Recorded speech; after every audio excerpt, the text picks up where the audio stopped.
예, 이 시간에 함께 말씀 보겠습니다. 마태복음 13장 24절에서 30절까지 말씀 보겠습니다. 마태복음 13장 24절에서 30절까지 말씀입니다. 네, 우리 같이 한 목소리로 읽겠습니다. 시작.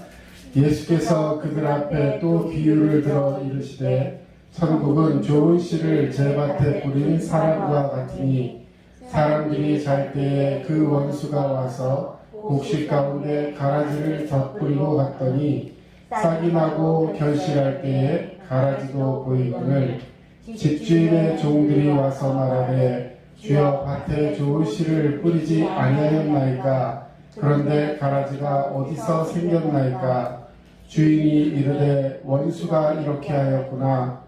종들이 말하되 그러면 우리가 가서 이것을 뽑기를 원하시나이까 주인이 이르되 가만두라. 가라지를 뽑다가 곡식까지 뽑을까 염려하노라. 둘 다 추수 때까지 함께 자라게 두라. 추수 때에 내가 추수꾼에게 말하기를 가라지는 먼저 거두어 불사르게 단으로 묶고 곡식은 모아 내 곡간에 넣으라 하리라. 아멘. 우리 29절 말씀, 모니터에 있는 말씀 다시 한번 읽어보겠습니다. 시작. 주인이 이르되 가만두라. 가라지를 뽑다가 곡식까지 뽑을까 염려하노라. 아멘. 네, 가라지를 뽑지 않으시는 이유. 우리가 사는 이 세상에는 좋은 일도 있고 나쁜 일도 있습니다. 항상 좋은 일만 있으면 좋겠지만 그러지 않을 때도 많죠. 우리에게 늘 좋은 일만 가득하시기를 우리는 서로 빌고 또 축복해야 하는 줄로 믿습니다. 아멘. 우리 옆에 분 한번 인사하겠습니다. 좋은 일만 가득하길 원합니다. 좋은 일만 가득하길 원합니다. 네, 나쁜 일이 있을 때도 좋은 생각하시기 바랍니다. 네, 항상 좋은 일만 있을 수는 없어요. 그렇죠? 하지만 나쁜 일도 있을 때 있다는 것이죠. 우리 곁에는 언제나 이분법적인 사고는 아니지만 반대말을 한번 여러분 생각해 보세요. 선의 반대는 뭐죠? 선도 있고 악도 있어요. 또 세상은 행복도 있고 불행도 있고 아픔도 있습니다. 그렇죠? 구원 공동체인 우리 교회 안에도 알곡도 있고 쭉정이도 있어요. 쭉정이도 있어요. 근데 오늘 알곡도 있고 쭉정이도 있는데 또 하나가 뭐가 있냐면 가라지가 있다는 거예요. 가라지. 가라지는 우리가 뭔지 잘 모릅니다. 쭉정이는 알겠죠. 알곡이 원래는 알곡이어야 되는데 곡식이 속에 안 차고 그냥 모습은 곡식 모습을 갖추고 있는데 타작을 해서 이렇게 도정을 해보면 까보면 그 속에 알맹이가 없어가지고 농사진 보람이 없는 그런 걸 이제 쭉정이라고 하는데 가라지는 사실 다른 거예요. 그래서 알곡과 쭉정이가 있는데 거기다 가라지까지 있다. 가라지는 일명 교회로 치자면 가짜 교인을 의미하는 겁니다. 이단이라든지 이런 것들을 통해서 교회를 넘어뜨리고 무너지게 하는 그런 모습들이 종종 있다는 것입니다. 자, 그때마다 여러분들은 뭐가 보이는지, 여러분을 괴롭히는 가라지가 보이는지, 알곡이 보이는지. 자, 농사를 지면 물론 아까 말씀드렸듯이 쭉정이도 있고 알곡도 있다고 말씀드렸어요. 오늘 또 이야기하겠지만 가라지도 있습니다. 근데 농사를 지면 가라지가 많겠어요? 알곡이 많겠어요? 상식적으로도 그렇지만 농부의 마음도 마찬가지일 거예요. 알곡이 훨씬 많아야 되는 거죠. 근데 예를 들어서 그 조금 있는 가라지 때문에 알곡을 다 놓치고 우리는 가라지밖에 없어. 만약에 이렇게 된다면 굉장히 불행한 모습이 될 것입니다. 그래서 우리 인생사에 좋은 일이 많이 있지만 또 어떤 부족한 부분이 있을 때도 그 부족한 부분만을 보는 것이 아니라 그 속에서 하나님이 주신 좋은 것들을 바라볼 수 있는 우리 모두가 되어야 할 줄로 믿습니다. 아멘. 오늘은 하나님 나라에 대한 비유 중에서 알곡과 가라지의 비유에 대해서 이야기하고 있습니다. 자, 오늘 이 성경 본문을 읽을 때 마태복음 13장 24절 이하의 말씀을 읽었는데, 자, 여러분은 어디에다 초점을 맞추고 이 말씀을 읽었는지 한번 관심을 한번 생각을 해보길 원합니다. 자, 뭐에다가 초점을 맞췄어요? 가라지에다 초점을 맞췄습니까? 아니면 알곡에다 초점을 맞췄습니까? 아니면 그것을 추수하는 물어봤던 그 일꾼들, 추수꾼들에 대해서 초점을 맞췄는지, 아니면 그걸 가만둬라 라고 얘기했던 주인에게 초점이 맞춰졌는지. 여러분, 성경 말씀을 읽을 때도 내가 어떤 거에 초점을 맞추고 여기서 내가 받을 교훈이 무엇인지, 물론 하나님께서 은혜를 주시지만 내가 읽는 거에 따라서 이 말씀의 기준이 달라진다는 겁니다.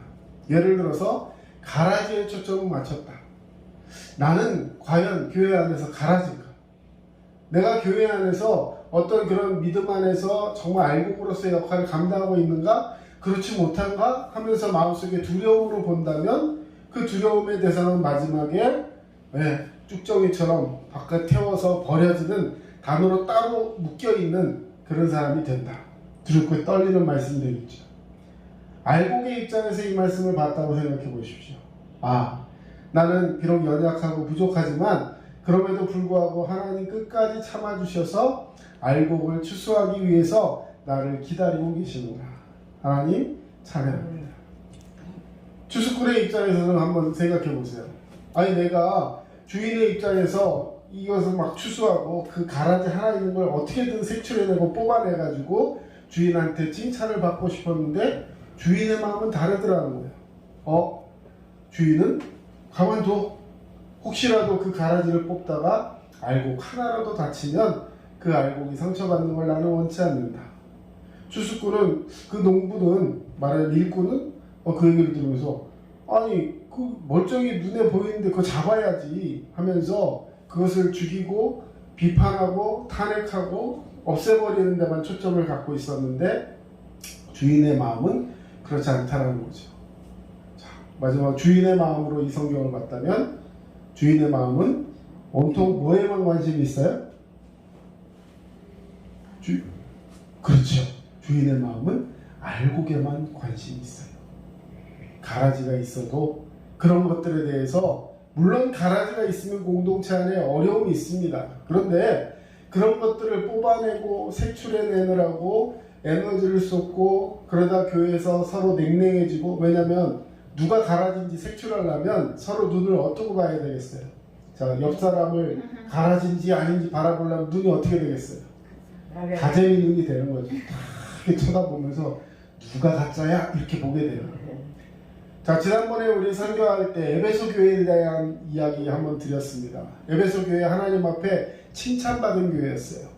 정말 어려운 중에도 믿음을 잃지 않고 최선을 다하는 교회다. 칭찬받는 교회다. 다만 한 가지 너에게 부족한 게 있는데 그게 뭐냐? 첫사랑을 잊어버렸다. 엄청난 책망이죠. 왜 책망이었느냐?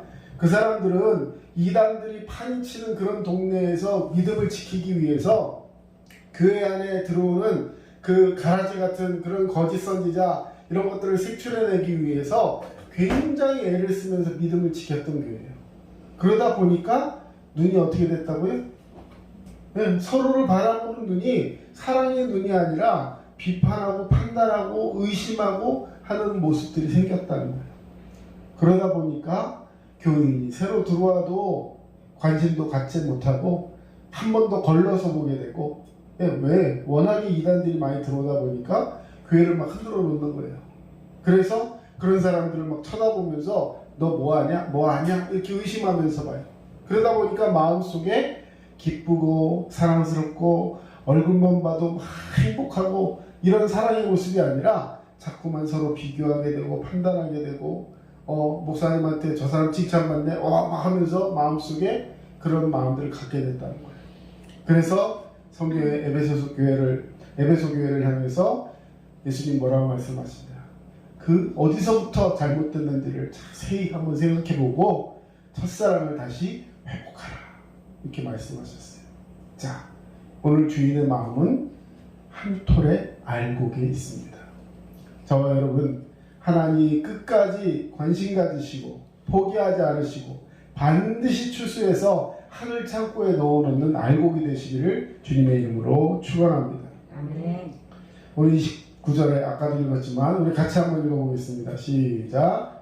주인이 이르되 가만두라 가라지를 뽑다가 곡식까지 뽑을까 염려하노라. 아멘. 하나님의 눈은 온 세상을 살피시지만 그 초점은 언제나 구원을 얻는 당신의 자녀 한 사람 한 사람에게 집중이 되어 있다는 것입니다. 돼지 수천 마리가 바다에 던져지는 한이 있어도 그 속에서 귀신으로 인해서 고통당하던 그 한 사람의 마음을, 그 한 사람의 영혼을 구원하기 위해서 그 속에 들어있던 귀신을 돼지에게 넣어서 바다로 떨어지게 하는 그런 일들도 주님은 감당하셨어요. 한번 생각해 보세요. 동네에 미친 사람이 하나 있었는데 귀신 들려서 그 사람이 너무 막 하루 종일 막 귀신이 막 버글버글 하니까 살 수가 없어요. 근데 이 사람이 어느 날 예수님을 보고 예수님 저 좀 불쌍히 여겨주세요 하면서 살려달라고 막 하니까 예수님이 그때 그 들에 있던 그 돼지떼가 있었는데 거기에다 명령해서 그 사람에게 들어있던 귀신이 한 마리가 아니고 엄청 많았나 봐요. 군대 귀신이었어요. 하기온 군대. 근데 이 군대 귀신을 명령해서 그 돼지떼에게 들어가게 합니다. 그랬더니 이 동물들이요, 갑자기 미쳐 날뛰더니 돼지가 막 달리더니요, 막 절벽을 향해 뛰더니 바다로 풍덩 떨어져 다 죽었어요. 여러분, 그 돼지의 주인 입장에서 한번 생각해 보세요.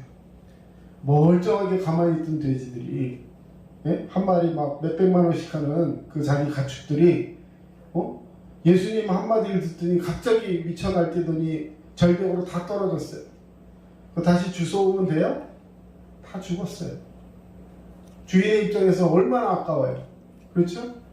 평소에 사람 구실도 못하고 살던 그 귀신 들렸던 사람 하나, 그 사람 그냥 그렇게 내버려 두고 내 재산에다가 이렇게 해를 끼치지 않았으면 좋겠는 것, 이것이 어쩌면 사람들의 생각일 거예요. 그러나 예수님의 마음은, 하나님의 마음은 한 영혼이 천하보다 귀한 줄로 믿습니다. 하나님은 저와 여러분을 그렇게 사랑하세요. 저와 여러분을 구원하시기 위해서 아까운 것이 없으세요.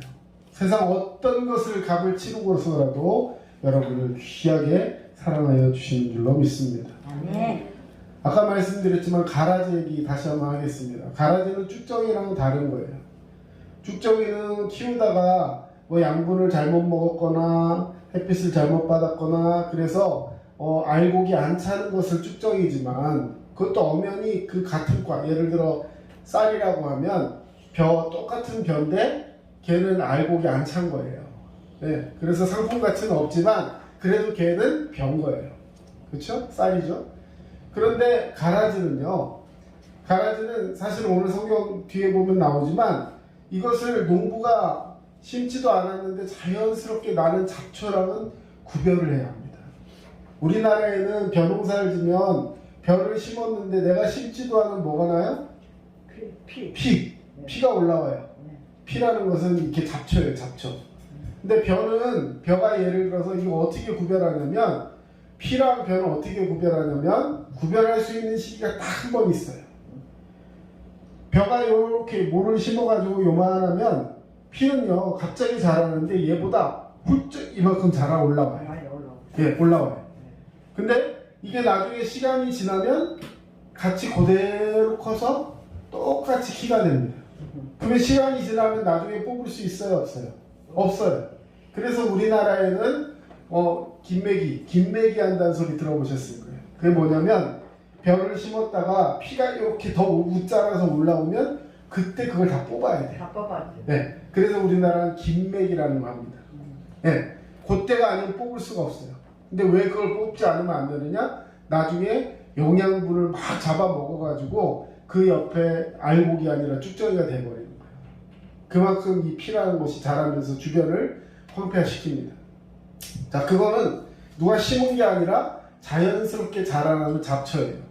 그런데 오늘 가라지는요, 원래 그렇게 같이 자라는 것이 아니라 오늘 성경에 보니까 원수가 와서 뿌렸다. 그 집 잘 되는 게 싫어가지고 그 집 밭에다가 나중에 벼를 이렇게 말하자면 곡식을 심어놨는데 어떤 그 집의 원수가 밤에 찾아와가지고 아무도 안 볼 때 거기다 그 독초 씨를 같이 뿌려놓은 거예요. 근데 이게 자랄 때는 똑같이 자랍니다. 피는 김매기 하기 전에 이렇게 쑥 올라온다 그랬잖아요. 그때 뽑아야 되는데 얘는 알곡하고 똑같이 올라와서 어떤 게 알곡인지 어떤 게 가라지인지 알 수가 없어요. 그러니까 이것이 그대로 똑같이 자라니까 잘 몰라요. 근데 언제 알 수 있느냐? 다 자라고 나서 나중에 추수할 때쯤 되면 알곡은 알이 차가지고 어떻게 돼요? 곡식이 고개를 숙입니다. 쫙 고개를 숙여. 무거우니까 고개를 숙여요. 근데 이 쭉정이는요 빳빳이 올라가요. 자, 그러면 언제 그걸 뽑을 수 있어요? 추수하는 날 뽑는 거예요. 추수하는 날 쫙 올라와 있는 그 독초를 뽑아야 됩니다. 그걸 안 뽑고 같이 추수해서 그 밥에다가 같이 말하자면 먹게 되면 복통을 일으키고 심한 경우 구토 설사를 하면서 사람에게 굉장히 안 좋은 역할을 하는 독초예요. 그걸 일부러 원수가 심어놨다는 거예요. 공동체를 무너뜨리고 망하게 하기 위해서 가라지가 들어온다는 거예요. 자, 근데 그건 언제 뽑는다고요? 추수할 때. 추수하는 날 먼저 뭐부터 뽑아요? 뭐부터 뽑아야 돼요? 가라지부터 뽑아야 돼요. 왜? 가라지는 탁 올라와 있으니까 그걸 먼저 그때 색출해내는 거예요. 마지막 추수기. 하나님이 심판하시는 날에 하나님께서 심판을 하시는 겁니다. 할렐루야. 우리는 그것을 처음에 자랄 때 가라지인지 아닌지 잘 구분도 안 되는 그런 상황에서 어떻게든 피해를 줄이겠다고 그 농부들이 그 밑에 있던 추수꾼들이 그걸 하나씩 요거 가라지 아니야 막 흔들어가면서 그걸 뽑다가 잘못해서 알곡을 탁 뽑아버리면 추수할 수 있는 기회를 놓치는 거잖아요. 그렇기 때문에 마지막 순간까지 기다렸다가 그것이 다 자라서 탁 고개를 쳐들 때 그 교만한 그 가라지를 뽑아버린다는 거예요. 자, 하나님은 가라지 한 점을 뽑다가 알곡신자, 알곡자녀 한 사람 다치는 것을 원치 않으셨기 때문에 그러므로 오늘의 본문의 핵심 가라지를 뽑지 않으시는 이유는 알곡을 염려하시는 하나님이라는 거예요. 여러분, 모든 추수의 그 기본은 생사 여탈권, 그것을 추수하고 그것을 구별하는 것은 하나님께 권한이 있는 것을 믿으시기를 바랍니다. 아멘. 여러분, 오늘 본문의 핵심이 천국 비유다 말씀을 드렸어요. 천국 비유. 자, 가라지를 뽑지 않으시는 이 이유는 하나님께서 알곡을 염려하시는 것이고, 오늘 24절에 보면 여러분 본문에 천국은 하면서 오늘 이 이야기가 나오고 있습니다. 자, 알곡과 가라지는 오늘 이 말씀은요 비유예요. 비유. 비유라는 것은 무언가를 설명하기 위해서 다른 사물이나 어떤 그런 사건들을 거기다가 대입을 시키는 것입니다. 자, 그래서 오늘 말씀의 가장 기본이 되는 것은 천국을 이야기하고 있으시다는 거예요. 천국. 자, 천국이라는 말 들을 때 나중에 죽으면 가는 하늘나라 이 개념만 가지고 있으면 오늘 말씀을 이해할 수가 없습니다. 자, 천국은 물론 나중에 죽어서 하나님이 우리를 심판하시고 그래서 믿는 자, 구원받은 자들은 하나님 우편에 계신 예수님과 함께 동행하면서 영원토록 함께 사는 것, 이것이 천국이에요. 근데 그것뿐만 아니라 이 세상을 살아가면서도 그 천국의 개념을 가지고 계셔야 된다는 거예요. 왜냐하면 죽어서 나중에 가는 천국만 우리에게 있다면 이 세상의 삶은 너무나 힘들고 고통스러운 삶이 될 거예요. 왜냐하면 천국 가기 전에 그냥 이 땅의 삶은 천국이 아니고 지옥 같은 삶이다, 이런 생각을 가지면 여러분 삶이 얼마나 힘들고 곤고하겠습니까? 우리가 하나님을 아버지로 모시고 예수 그리스도를 영접할 때 내 안에 하나님의 그 통치가 시작되고 이미 영생을 얻었고 내 안에 천국이 시작되는 것을 믿으시기를 주님의 이름으로 축원합니다. 그 천국이라는 것은요, 천국이 저기 위치상으로 하늘에 있기 때문에 천국이 아니에요. 천국이라는 말은 하나님의 나라입니다. 하나님이 계신 곳. 예, 우리 그런 찬양도 있어요. 그 어디나 하늘나라. 어디가? 하나님이 함께 하시는 곳. 여러분, 하나님이 함께 하시는 곳이 천국인 줄로 믿습니다. 아멘. 자, 오늘 마태복음을 읽고 있는데요. 마태복음은 자, 이 예수님의 말씀이 기록되어 있는데 특별히 구원에 관한 말씀들이 많이 기록되어 있죠. 그런데 이 마태복음 특별히 이것을 읽기를 원했던 사람이 있어요. 자, 복음이라고 써 있는 성경이 4개가 있습니다. 얘기해 보세요. 마태, 마가, 누가, 요한. 그래서 사복음서라고 얘기하죠. 복음서가 4개예요. 아니, 성경 괜히 두께만 크게 만들려고 복음서를 비슷한 내용을 4번이나 써놓은 게 아니에요. 왜냐하면 자, 제가 예를 들어서 우리 김정래 집사님에게 이야기하고 싶은 게 있어요. 자, 그러면 편지를 써서 이야기하면 될까요? 특별한 사정이 있어서 우리 김정래 집사님은 제가 가서 옆에 가서 얘기를 해드려야 돼요. 네, 편지 잘 안 좋아하셔요. 네, 그런가 하면 또 어떤 사람은 앞에서 대놓고 얘기하는 것보다도 뭐 카톡이나 이런 걸로 전해주는 걸 또 더 편하게 얘기하는 사람도 있습니다. 또 어떤 사람은 이 생각이나 문화 수준이나 이런 게 달라서 우리나라 말이 아닌 다른 언어로 이야기하면 더 편하게 듣는 사람도 있을 거예요. 자, 이 4복음서는요, 각기 이걸 듣기를 원했던 수신자, 이 말씀을 듣는 사람들이 달랐어요. 그래서 그 말씀을 듣는 사람을 대상으로 해서 이 말씀들이 써졌어요. 무슨 얘기냐? 마태복음은 유대인들에게 보낸 복음서예요. 유대인. 처음부터 우리는 하나님의 자녀야, 선택받은 사람들이야, 우리만 구원받을 수 있어, 이런 생각을 가지고 있던 그 사람들에게 당연히 구원받는 것이 아니라 예수를 믿어야 구원받고 그 예수님이 바로 하나님의 아들이시요 만왕의 왕이십니다. 이 얘기를 하고 있는 것이 마태복음이에요. 자, 여러분, 유대인들이 어떤 사람들이냐면 훨씬 다른 기독교인들보다 훨씬 먼저 성경을 알고 있는 사람들입니다. 하나님을 믿는 사람들이에요. 이 사람들은요, 구약 성경을 너무 철저하게 믿고, 아직 그 당시에는 신약 성경이 없었기 때문에 구약 성경을 철저하게 믿고 있고, 그래서 율법대로 살아가려고 굉장히 애를 쓰는 그런 사람들인데, 이 사람들 특징이 하나 있습니다. 하나님이 너무도 존귀한 분이시기 때문에 하나님의 이름을 함부로 부르지 않았어요. 여러분, 요즘은 뭐 아버지 이름 뭐 그냥 자연스럽게 부르지만요, 옛날에는 아버지 존함을 함부로 입에 올리지 않았어요. 어른들 부를 때도요, 당신 하면서 이렇게 불렀어요.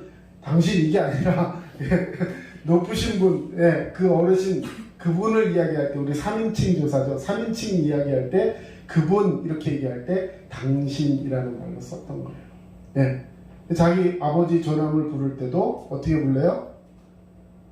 아버지 성함이 뭐예요? 라고 하면 우리 아버지 저철호예요. 이렇게 안 하고 전, 철자, 호자 이렇게 해서 여기서 이제 또 하나 더 붙인다. 전자, 철자, 호자 이렇게 하면요, 조금 없어 보입니다.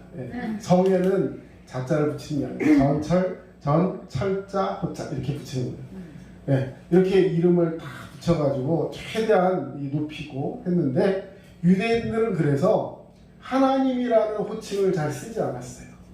성경에 보면 그래서 항상 뭐 하나님, 야훼, 여호와 이런 말 쓰지 않고요, 엘로힘, 뭐 신 이런 뜻을 하면서 자꾸 그 단어를 쓰지 않으려고 노력했습니다. 왜 이 얘기를 드리느냐? 천국, 하늘나라 이런 말을 쓴 이유가 뭐냐면, 다른 성경에서는요, 천국이라는 말이 잘 안 나와요. 누가복음 이런 데, 마가복음 이런 데는 그냥 대놓고 하나님의 나라 이렇게 나옵니다. 하나님의 나라. 이방인들에게 하나님이 참 하나님이시오, 그 외에 다른 신은 없다라고 얘기하기 위해서 정확하게 하나님에 대해서 언급하는 거예요. 근데 마태복음에서는 하나님 이름 잘 안 올린다 그랬죠. 그래서 어떻게 했냐? 하늘의 나라, 천국, 하늘의 나라, 이렇게 천국은 이와 같이 해서 천국이라는 말을 그래서 많이 쓴 겁니다. 자, 어쨌든 간에 이렇게 하나님 나라가 어디 있냐고 물을 때, 자, 여기 있다, 저기 있다고도 못하리니 하나님의 나라는 어디에 있다? 너희 안에 있느니라. 자, 하나님 나라 어디 있다고요? 너희 안이 어디예요?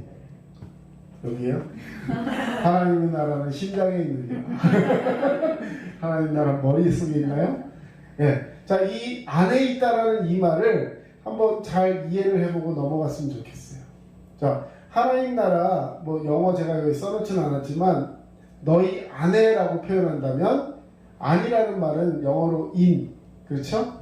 너희 안에, 네 마음 속에, 네 생각 속에, 네 관념 속에, 내 생각 속에 늘 함께 하시는 하나님, 나와 늘 동행하시는 하나님, 내 안에 계시는 하나님, 이 말을 in으로 생각하면 그렇게 할 수 있는데 in 말고도요, 우리 공동체 안에라는 말로 among이라는 단어가 있어요. 네.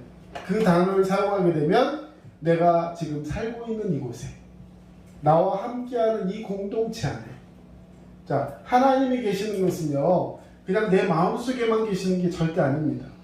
하나님은 우리가 살고 있는 이곳에 지금도 함께 역사하시는 줄로 믿습니다. 아멘. 그래서 하나님은 우리 안에, 내 마음속에도 확고하게 계시고 나와 함께하는 우리 공동체 안에도 계시고, 그리고 이 교회와 이 지역사회와 이 모든 곳에서 우리를 지금도 바라보고 계시고, 할렐루야. 아멘. 무엇보다 더 중요한 것은 알곡과 가라지를 구별하는 그 순간이 되면 나를 이끌어서 알곡 천국 창고에 넣어서 하나님과 영원토록 함께 하시도록 나를 함께 하시는 분, 그분이 하나님이시고 그분이 내 안에 계시다.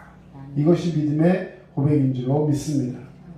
이 땅을 살아갈 때 하나님 나라는 어디냐? 바로 저와 여러분이 모여 함께 예배하는 이 자리가 바로 하나님의 나라인 줄로 믿습니다. 그래서 예배를 사모하고 교회를 사모해야 하는 거예요. 네, 여러분 아까 말씀드린 하나님이 여기 내 안에만 있다. 그 인, 영어 인으로만 이 천국을 이해한다면 교회 다닐 필요 없어요. 왜? 하나님 믿고 그냥 내 안에 하나님 계시니까 나는 그냥 하나님과 동행하면서 살다가 그냥 천국 가면 되는 거예요. 근데 그게 아니라는 거예요. 물론 그 하나님도 계시지만 그 하나님께서 공동체와 함께 하시고 알곡이 하나만 있는 게 아니죠. 그 알곡들을 함께 관리하시고 그러면서 천국에 갈 수 있도록 이 공동체 안에서 우리가 행복을 누리고 살기를 원하신다는 사실입니다. 자, 여러분 이 곡식을 우리가 가라지를 뽑지 않아야 되는 이유, 아까 29절 말씀, 주인이 이르되 가만두라, 가라지를 뽑다가 곡식까지 뽑을까 염려하노라. 자, 누구한테 가만두라고 했어요? 누구한테? 추수꾼. 자, 이 추수꾼이라는 게 뭐 어떻게 들으면 추수꾼, 여러분 추수꾼이라는 단어 어디서 쓰는 줄 아세요? 신천지. 신천지에서 쓰는 단어예요. 사실은 굉장히 좋은 단어입니다. 추수꾼. 마지막 때에 주인의 명령을 받아서 가라지와 알곡을 구별하고 알곡들을 다 모아가지고 천국 곳간에 넣어야 되는 사람들. 이게 추수꾼이에요. 자, 다시 말하면 하나님 말씀을 알고 믿음으로 구원받아야 되는데 그 복음을 듣지 못해서 죽어가는 그 영혼들에게 복음을 전하고 그 영혼들이 예수 믿을 수 있도록 그들을 이끌어서 예수께로 초청하고 함께 교회 와서 신앙생활하고 그들을 믿음으로 잘 견인해서 함께 주님 앞에 가야 될 사람. 이게 말하는 추수꾼이라는 거예요. 이런 좋은 뜻을 가지고 있는데 이게 어떻게 변질이 되느냐? 신천지라는 이단과 세상의 모든 이단들이 교회에 들어가서 가짜 교회, 그 사람들은 지금 이런 교회를 가짜 교회라고 얘기해요. 기성교회, 잘못된 교회, 관념과 체제 속에서 무너져가는 교회. 그러면서 그런 곳에 침투에 들어가서 그 사람들을 잘 끄집어내갖고 자기네 신천지로 데려가야 된다. 거기서 제대로 된 신앙을 하고 그래서 14만 4천 안에 들어가가지고 이렇게 돼야 된다. 이런 것들을 논리를 가지고요. 기존에 있는 교회들을 무너뜨리고 거기 있는 성도들을 다 뽑아가려고 하는 거예요. 그런 의미에서 추수꾼이라는 단어를 쓰다 보니까 이 어감이 굉장히 안 좋아졌어요. 하지만 우리는 하나님이 기뻐하시는 추수꾼이 되어야 하는 줄로 믿습니다. 아멘. 자, 그럼 하나님 기뻐하시는 추수꾼의 특징이 뭐냐면 주인의 명령에 귀 기울이는 거예요. 자기 판단대로 막 생각해 너 뭐야 이러면서 다니는 것이 아니라 끝까지 참고 기다리시는 주님 앞에 함께 순종하면서 그 알곡들을 잘 키워나가는 거예요. 마지막 순간에 가서 때가 됐다. 주님 말씀하실 때 그때가 돼서는 이제 주인의 명령 앞에서 알곡과 가라지를 구별하는 역할을 감당하겠죠. 그러나 지금은 우리가 비판하고 판단할 때가 아니라 서로 사랑하며 존귀하게 여기며 알곡들을 키워나가야 될 책임이 우리 가운데 있다라는 사실입니다. 자, 마태복음 오늘 말씀 뒤에 41절 42절 보면 그것들을 거두어내어서 풀무불에 던져 넣으리니 거기서 울며 이를 갈게 되리라. 자, 땡땡땡이라고 되어 있어요. 자, 뭘 거두어내요? 오늘 본문에 이어서 있는 말씀. 자, 뭘 거두어내요? 1번 알곡, 2번 쭉정이, 3번 가라지. 3번 가라지. 네, 3번 가라지. 가라지를 먼저 뭐 한다고요? 걷어내. 아니 농사짓기도 바쁘고 알곡 거두기도 바쁜데 무슨 가라지를 걷어요? 아니에요. 왜? 먼저 하나님은 심판의 칼날을 대신다는 거예요. 마지막 순간에. 그걸 거두어서 단으로 딱 묶어가지고 왜? 다른 거에 섞여버리면 알곡들 섞여서 창고에 들어가면 안 되잖아요. 그래서 그것들을 거두어내가지고 풀무불에 던져 넣는다는 거죠. 그럼 거기서 그냥 으악 하고 타 죽으면 되는데 그 속에서 어떤 마음이 든대요? 거기서 울며 이를 갈게 되리라. 이를 바닥바닥 가면 한 놈 더 죽일 수 있었대 막 이러면서 그 가라지들이 멸망의 최후를 당한다는 것입니다. 자, 세상 끝에도 이러하리라. 이것이 세상 끝의 모습이라는 거예요. 풀무불에 던져지리니 거기서 울며 이를 가리라. 자, 마태복음 13장에 지금 한 장에 아까도 41절, 42절, 49절, 50절 계속해서 이 말씀이 나오고 있는 거예요. 슬피 울며 이를 갈미 있으리라. 마태복음 25장에도 보면 달란트 비유에서 한 달란트 가지고 꾀부리고 잔깨 부리다가 주인한테 혼나는 그 미련하고 게으르고 악한 종에게 주인이 하신 말씀이 있습니다. 악하고 게으른 종, 네가 나와 함께 잔치에 참여할 수 없다. 너는 바깥 어두운 데로 내어 쫓겨 슬피 울며 이를 갈미 있으리라. 이렇게 말씀하셨어요. 자, 슬피 울며 이를 가는 대상은 하나님의 심판 앞에서 정죄받는 대상이에요. 우리는 그런 것에 대해서 두려워할 것이 아니라 알곡으로서 최선을 다하며 하나님 앞에 서 있는 자가 되어야 할 줄로 믿습니다. 아멘. 이제 말씀을 정리합니다. 여러분, 세상 가운데 살다 보면 때로 힘들고 어려울 때가 있어요. 가라지가 혹시 공동체 안에 있거나 내 삶에 가라지 같은 부분이 있어서 하나님 앞에 참되지 못하고 그런 부분들이 있을 때 우리는 때로 넘어지고 연약하고 그래서 그것들을 팍 뽑아내고 싶은 그런 충동이 날 정도로 나의 모습에 몸서리쳐지고 혹은 내 주변에 내 가족의 내 남편과 내 아내의 모습에 내 자녀의 모습에 그런 모습을 느껴서 마음으로 피통할 때가 있을 수 있습니다. 그런데요, 주님은 기다려 주셨어요. 때로는 가라지 같아 보이지만 일반 농사에서는 알곡이 가라지로 변할 수 없고 가라지가 알곡으로 변할 수 없습니다. 가라지는 끝까지 가라지예요. 그런데 하나님의 논리에서는 하나님은 참고 기다려 주시고 때로는 저 사람은 아닌 것 같은데 하는 사람도 붙잡고 기도하고 끝까지 붙들면 하나님께서 그를 변화시켜 주실 수도 있다는 것입니다. 여러분, 한번 뒤집어 보면 세상이 달라 보여요. 우리 그런 얘기 많이 들어보셨을 거예요. 자, 제가 하는 말 거꾸로 해보세요. 너무 힘들어가지고 죽고 싶은 사람, 혼자 생명을 다 자기 스스로 어떻게 하고 싶은 사람, 그런 사람 뭐 하고 싶다 그래요? 자살. 거꾸로 얘기하면? 한 번만 뒤집어 보면 사는 거예요. 자살하려고 다 하는데 뒤집어 보세요. 살자. 너무 어렵지만 살자. 여러분, 죽을 용기로 살면 못할 게 없습니다. 자, 또 뭐가 있을까요? 예, 역경. 역경이라는 말 아시죠? 너무 힘들고 어려운 역경. 역경을 뒤집으면 뭐예요? 역자가 앞에가 리을이 이응으로 변해서 원래 력이에요. 력. 그건 뭐예요? 경력. 역경. 힘들고 어려운 것이지만 그것들을 가지고 있으면 그것이 자기의 노하우가 됩니다. 그것이 나중에 자신의 놀라운 축복의 그 기록들이 되는 거예요. 그럼 그런 말이 있습니다. 영어에서 스카, 상처라는 뜻이에요. 상처. S-C-A-R. 상처라는 말인데 그 C가 T로 바뀌면 어떻게 돼요? 스타. 그 상처가 나를 빛나게 하는 거예요. 여러분 말장난 같지만 이런 것들이 많이 있습니다. 안돼 하는 영어 no, no 거꾸로 뒤집으면 on, on, 스위치 on. 하나님께서 지금부터 역사하신다. 네 앞길에 불을 켜라. 하나님이 우리에게 주시는 것들이 많은 거야. 마지막 한 가지, 악한 거. 악이 영어로 뭐예요? 악. 영어 얘기 자꾸 하면 안 돼. E-V-I-L. evil. evil. evil. 악이에요. 악. 악한 거.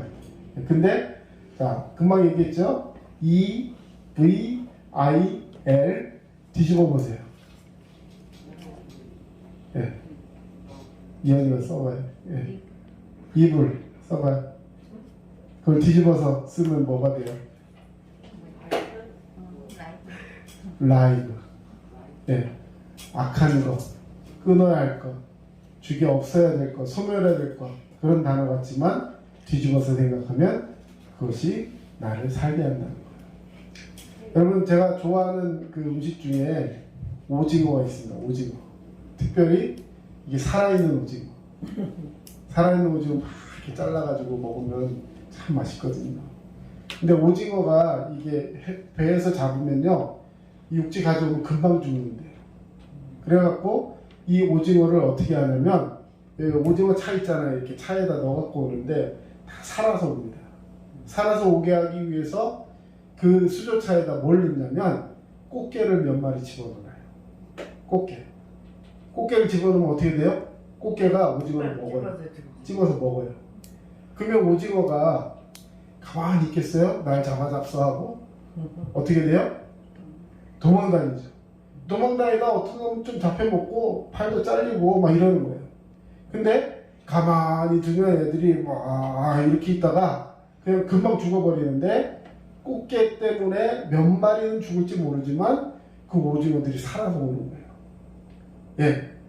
여러분 하나님께서 우리에게 주신 역경들, 때로는 그 오징어들 사이에 꽃게와 같은 그 가라지가 우리 가운데 있다 할지라도 그것들을 주님 앞에 맡기고 이 역경 속에서 하나님 이것이 나에게 경력이 되게 하시고 믿음으로 살게 하시는구나 기도하면서 살아가면 하나님은 우리에게 큰 축복으로 우리를 살게 하시고 마지막까지 순종하는 자가 되게 하실 줄로 믿습니다. 아멘. 추수 때까지 가만두어라.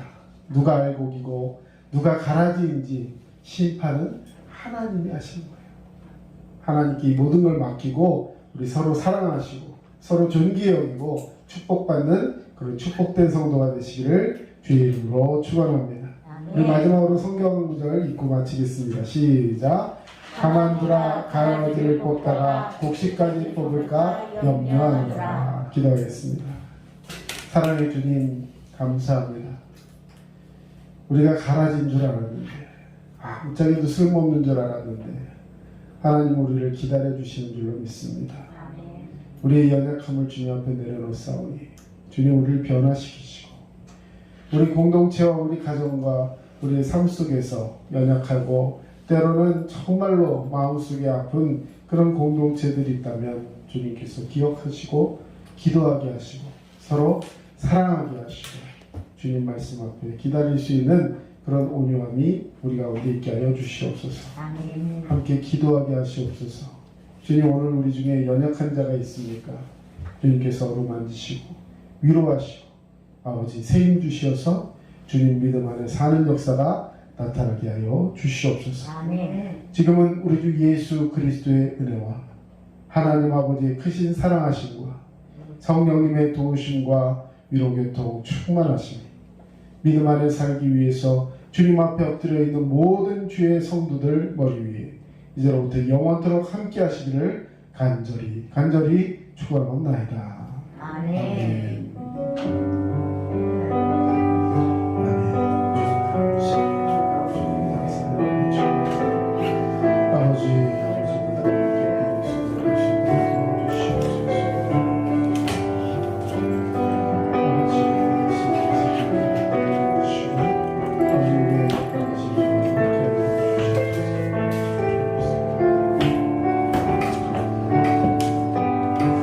지금까지 남양주 다산신도시 두드림침례교회 전초로 목사였습니다. 여러분 늘 믿음으로 승리하시기 바랍니다. 감사합니다.